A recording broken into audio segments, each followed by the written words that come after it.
നമസ്കാരം.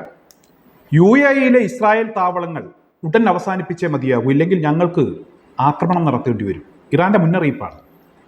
ഒരു കാരണവശാലും ഞങ്ങൾക്ക് ആക്രമണം നടത്തുന്ന സമയത്ത് അത് UAE അല്ലെങ്കിൽ മറ്റേതെങ്കിലും സ്ഥലത്താണോ എന്നൊന്നും നോക്കാൻ കഴിയില്ല.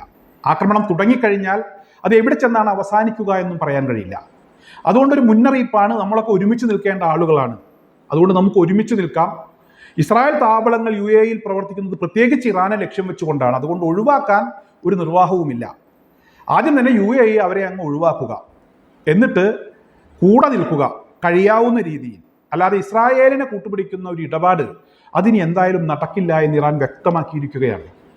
ഇവിടെ ഒരു കാര്യം നമ്മൾ പറയാതെ പോകാൻ കഴിയില്ല. കാരണം കഴിഞ്ഞ കുറച്ച് ദിവസങ്ങൾക്ക് മുമ്പ്, അതായത് ജീവകാരുണ്യ പ്രവർത്തനങ്ങൾ നടത്തിയിരുന്ന കുറച്ച് ആളുകളെ ഗസയിൽ ഇസ്രായേൽ വകവരുത്തിയിരുന്നു. ഈ വിഷയവുമായി ബന്ധപ്പെട്ട് ബ്രിട്ടനും അമേരിക്കയും ഒക്കെ പൊട്ടിത്തെറിച്ച ഒരു സാഹചര്യം നമുക്ക് മുന്നിലുണ്ട്. എന്നാൽ ഈ വിഷയവുമായി ബന്ധപ്പെട്ട് UAEയും ഒന്ന് പൊട്ടിത്തെറിച്ചിട്ടുണ്ട്. അതായത് ഒരു കാരണവശാലും ഇസ്രായേലിൻ്റെ ഈ ഒരു നടപടി അംഗീകരിക്കാൻ കഴിയില്ല, അവരുമായിട്ടുള്ള എല്ലാ ഇടപാടുകളും ഞങ്ങൾ അവസാനിപ്പിക്കുകയാണ് എന്ന് UAE പറഞ്ഞിരുന്നു. അത് ഏതൊക്കെ ഇടപാടുകളാണ് എന്നതിനെക്കുറിച്ച് വ്യക്തതയില്ല. എന്തായാലും ഇനി ഇസ്രായേലിൻ്റെ താവളങ്ങൾ UAEയിൽ വേണ്ട എന്ന് തന്നെയാണ് ഇപ്പോൾ ഇറാൻ തീരുമാനിച്ചിരിക്കുന്നത്.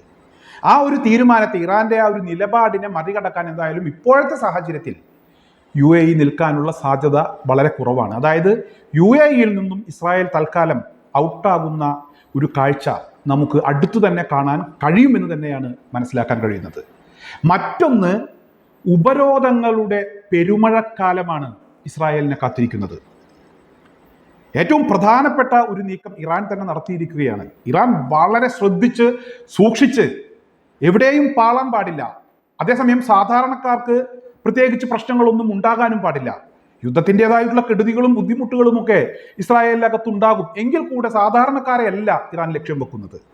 അവിടുത്തെ ഭീകരന്മാരായിട്ടുള്ള ഭരണാധികാരികളെ, അതുപോലെ തന്നെ ഭരണശിരാ കേന്ദ്രങ്ങളെ, തന്ത്രപ്രധാനമായിട്ടുള്ള മേഖലകളെ, ഇതൊക്കെയാണ് ഇറാൻ ലക്ഷ്യം വെക്കുന്നത്.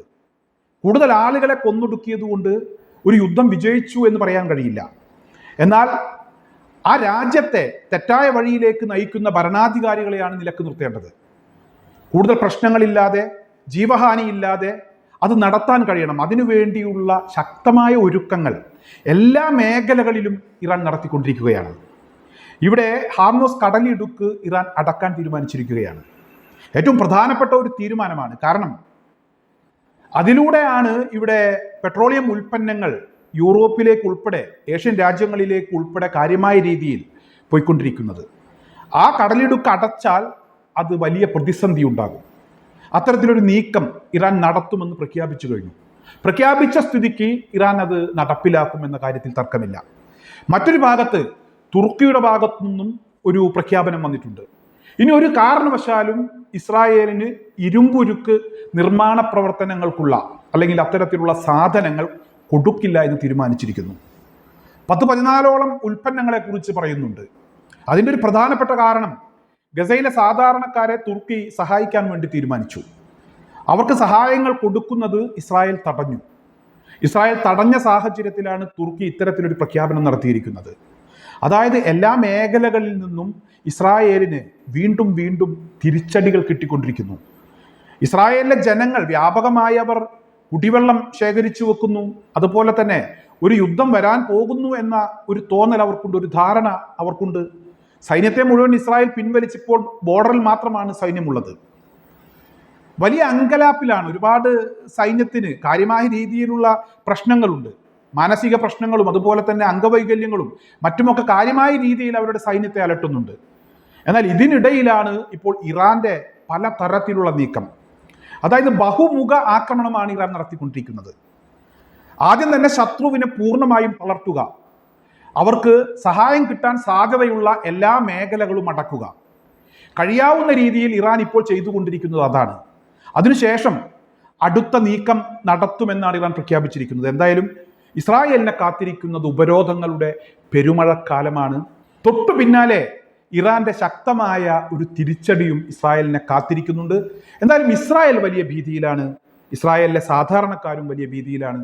ഇവിടെ ബന്ദിമോചനവും ഒന്നുമായില്ല. അതുപോലെ തന്നെ ഒരു നടപടിയും എവിടെയും എത്താത്ത ഒരു സാഹചര്യമാണ്. ബെഞ്ചമിൻ നെതന്യാഹുവിന് നിലത്ത് നിൽക്കാൻ കഴിയാത്ത ഒരവസ്ഥയാണ്. എന്തായാലും ഇവിടെ ഏറ്റവും എനിക്ക് സങ്കടം തോന്നുന്ന ഒരു കാര്യം ചില ആളുകളുടെ വീഡിയോകൾ കാണുമ്പോഴാണ്.